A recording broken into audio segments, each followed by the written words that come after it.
Ngiyabingelela bazalwane egameni likaJesu. Haleluya. Okhethekile imali ngiyabingelela. Ngiyabingelela kuma-senior bishops, ngiyabingelela abaholi, i-technical team yebandla. Haleluya.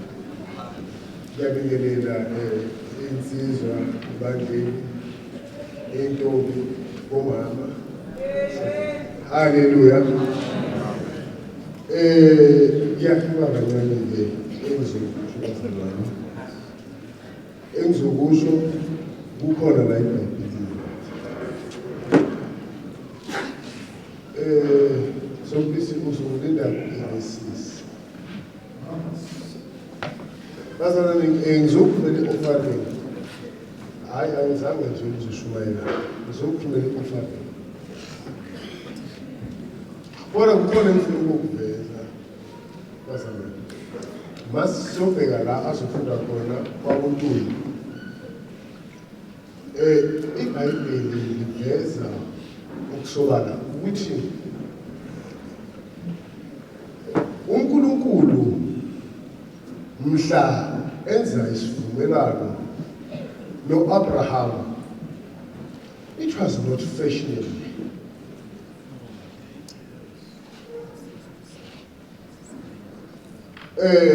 U-Abraham mawufunda iBhayibheli kuyavela kakhulu ukuthi wahlala isikhathi eside angathola abantwana, kodwa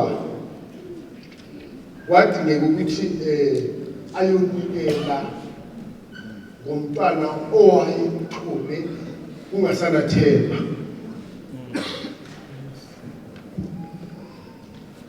Lithi iBhayibheli makathatha u-Isaka ahamba naye, baphethe umlilo, baphethe inkemba. Wakwabuza u-Isaka wathi kodwa imvana iphi?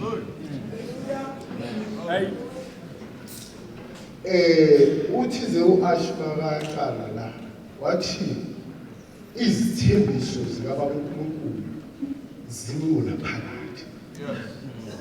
Isivumelwano esenziwa uNkulunkulu no-Abraham sisamile. Bazalwane, if we can look umhlaba wonke, uNkulunkulu mayethi ku-Abrahama uzobusiswa, isizukulwane sakho nesizukulwane nizoba nangesihlabathi solwandle, nizobusa nibe namandla. Namuhla umhlaba uphethe amaJuda ngesithembiso esenziwa ngu-Abraham.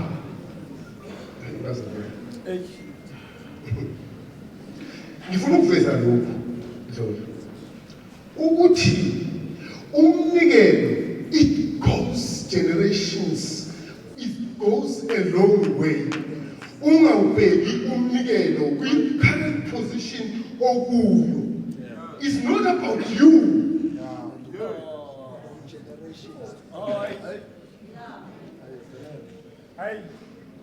Ngithi mina amaJuda abusiseke ngendlela abusiseke ngayo is because of u-Abraham.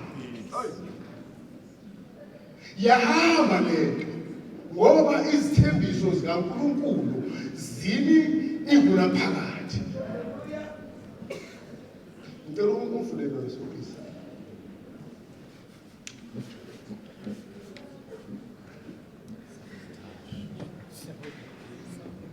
Siyafunda chapter number 22 verse number 17 uGenesis ufunde kanje. Ngiyakubusisa nokubusisa, ngandise nokwandisa inzalo yakho, ibe ngangezinkanyezi zezulu nangangesihlabathi sasogwini lolwandle. Inzalo yakho inqobe isango lezitha zakho. Haleluya. Bazalwane, ngiyaphinda ngithi mina mawunikela, it's not about the individual as umuntu mawunikela, or is about okusezayo emuva. Sizoba nenkinga masinikela baba Majolo ukuthi bajozi ukuthi sizofuna ama-result womnikelo. Imiphumelo yama-result womnikelo ikuNkulunkulu. And uNkulunkulu mawunikela uthi uyobusisa nesizukulwane sesizukulu sakho ngokunikela kwakho. Lithi iBhayibheli uAnanias noSafira bake bagodla ingxenye yemali yesifundo. Lithi iBhayibheli bafa.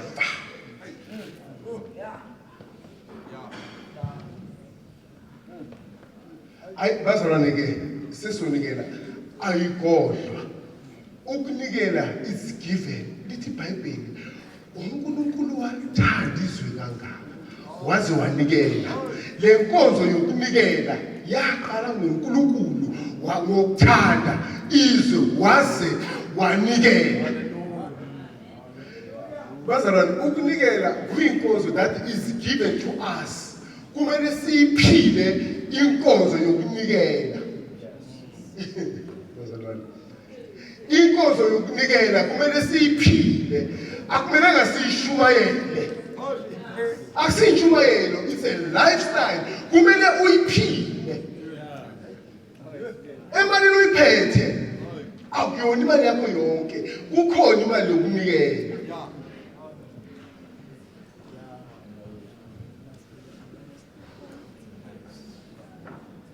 Bazalwane, uAnanias noSafira amakhaphusi lawo bafa babulawa ukugodla imali bengiyone yabo. Mawugodla umnikelo uphethe wena ubulala iphakethi lakho. Unemali imali yakho ikwenzele lutho. Wena ugodle imali errong. Kunemali engamelanga ihlale kuwe. Bazalwane, kunemali engamelanga ihlale kuwe. Kuneminyango evulwa ukunikela. Ama-connection angakhoni ukuyivula le minyango. Kodwa umnikelo uyavula bazalwane. Sikubonile ke lokuthi kunezifo ezingangena enyameni yakho because of umnikelo. Kunama-accident osurvive kuwo because of umnikelo wona wodwa. Wena uyakhona ukudlula.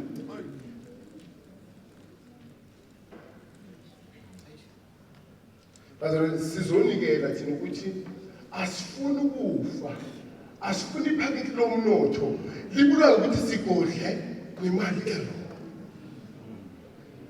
Is a must ukunikela.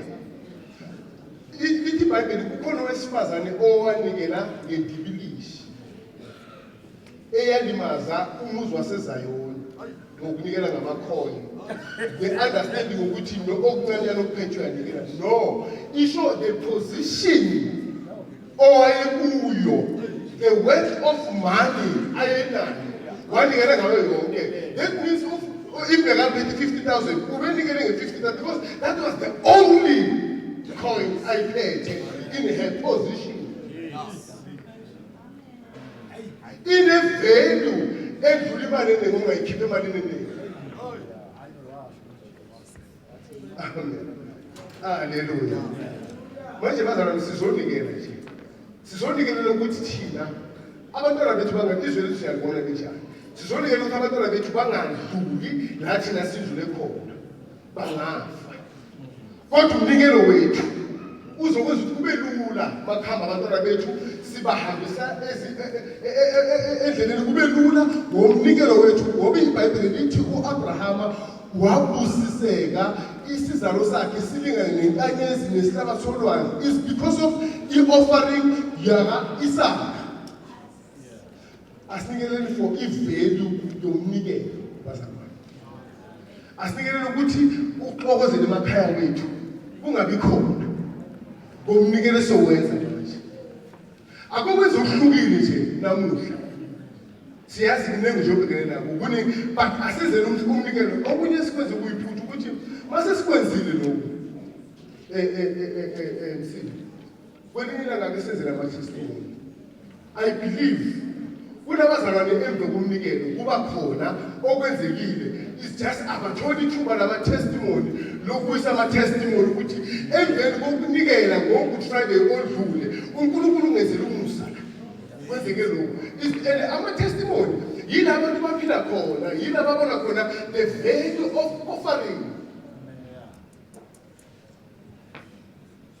Asidlali isikeshi asizange uzodlala bazalwane, asizange uzodlala kodwa kuyafuneka bazalwane uNkulunkulu mayekwenzekile umusa ukuthi wena unikelile, you are plowing the seed. This is a seed oyihlanyelayo. Sizohlanyela bazalwane, sizohlanyela bazalwane. Ngesithi silabelo bazalwane asinike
emuva basukuma bomama emuva siyanikela bazalwane.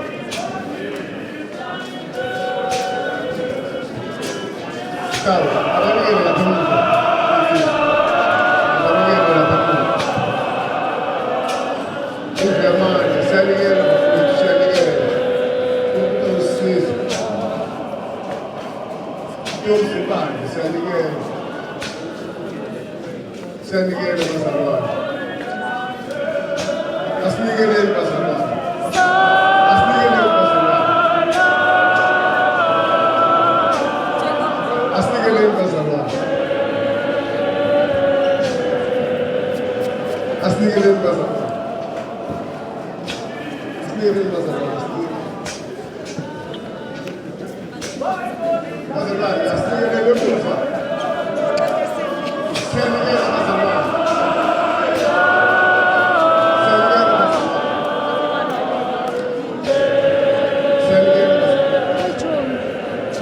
Siyanikela bazalwane. Singafani noSafira Ananias. Asinikeleni bazalwane. Siyanikela bazalwane. Siyanikela. Siyanikela. This is our first fruit bazalwane. Asinikeleni bazalwane. This is our first fruit. Kulokuthi siyanikela.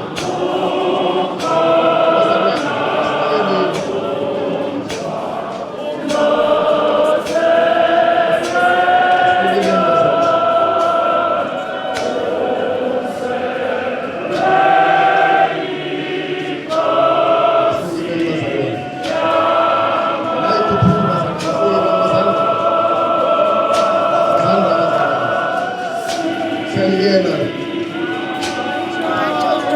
Siyalingena bazalwane. Siyalingena.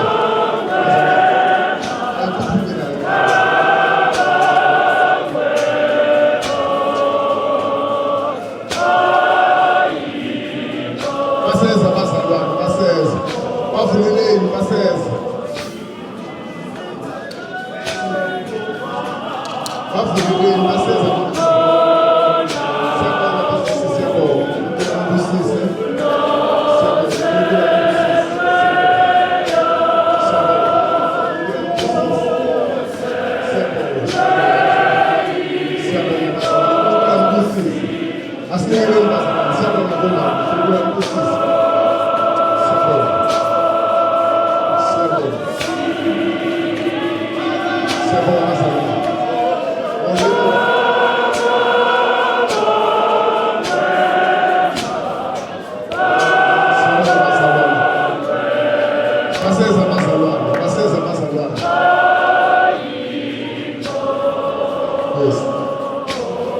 Baseza bazalwane, bavuleleni, banikeni space.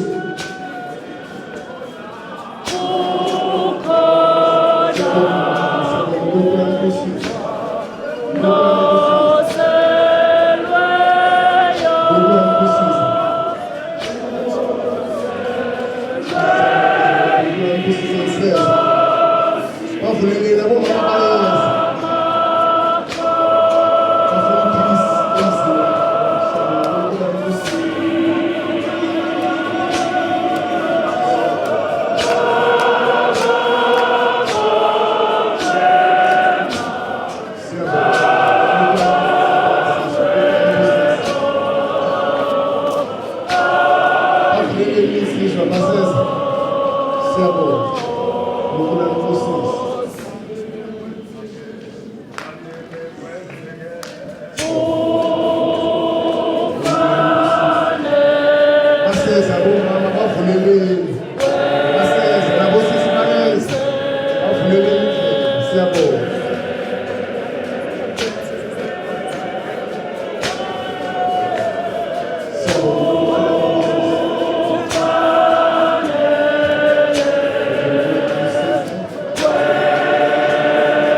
Siyabonga uNkulunkulu ambusise.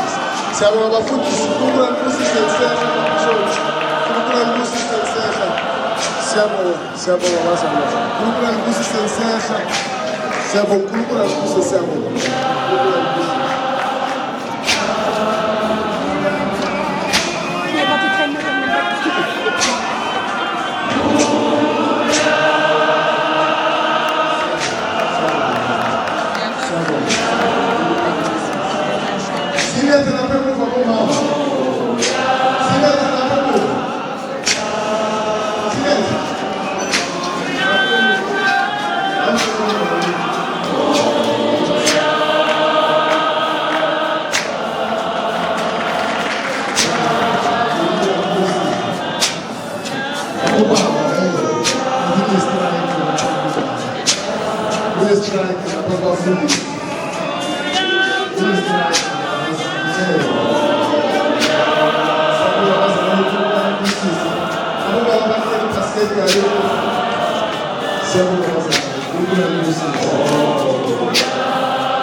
uNkulunkulu ambusise.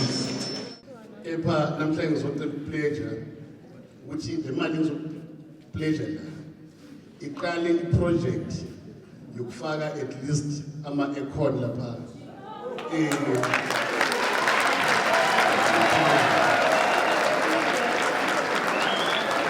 ngizocela ukuthi abazalwane le idea bayisupporte bangeze kule mali engizopledger ngayo bazalwane. Bazalwane ngizopledger ngo-7,000 rand.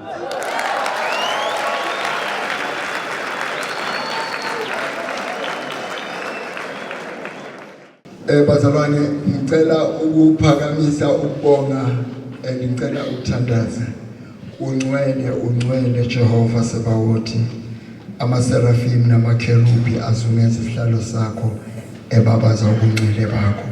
Siyabonga uNkulunkulu omuhle nayi inceke yakho nomndeni wayo. Siyabonga Baba, siyabonga kuba ubamisile kuleli bandla ukuthi kuqhubekeke endleleni. Ngiyakunxusa uNkulunkulu ophilayo bonke abanikelile busisa umsebenzi wezandla zabo Jehova. Sikwethembile ukuthi wena uNkulunkulu ongawadli amandla omuntu uzoba kusisa ngamunye manje kuze naphakade. Amen.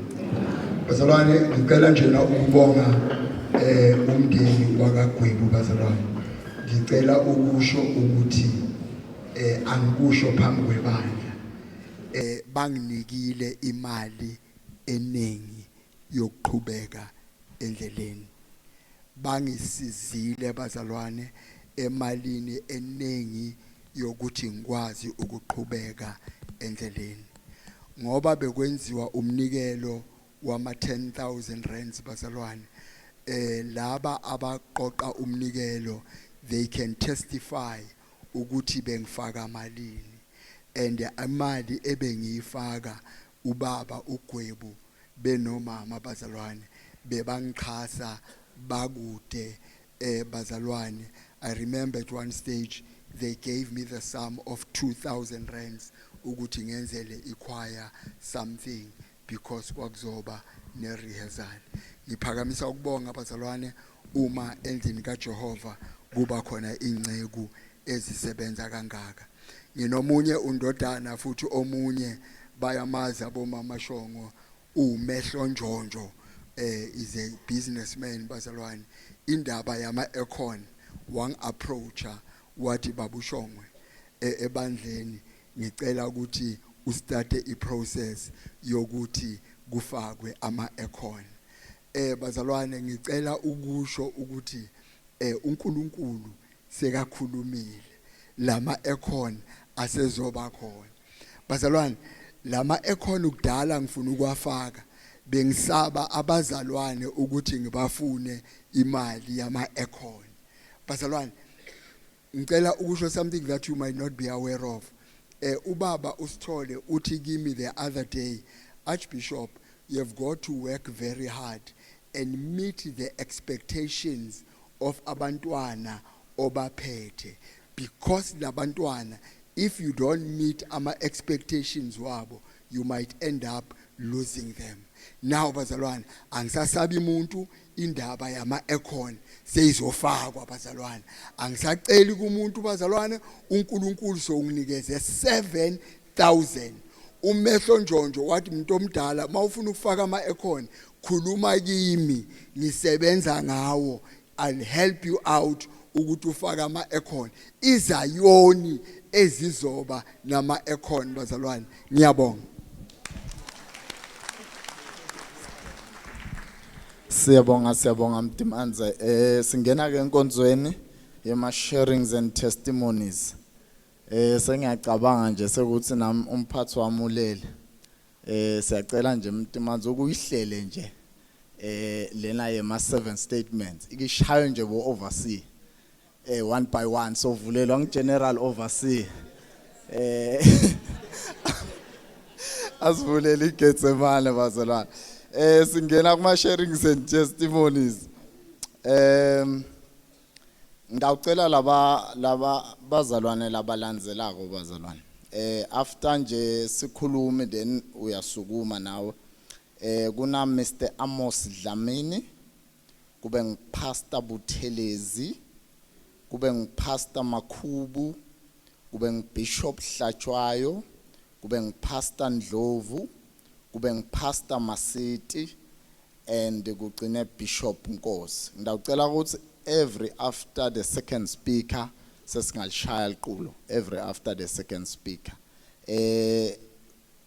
Mr. Amos Dlamini alandzele nguPastor Buthelezi.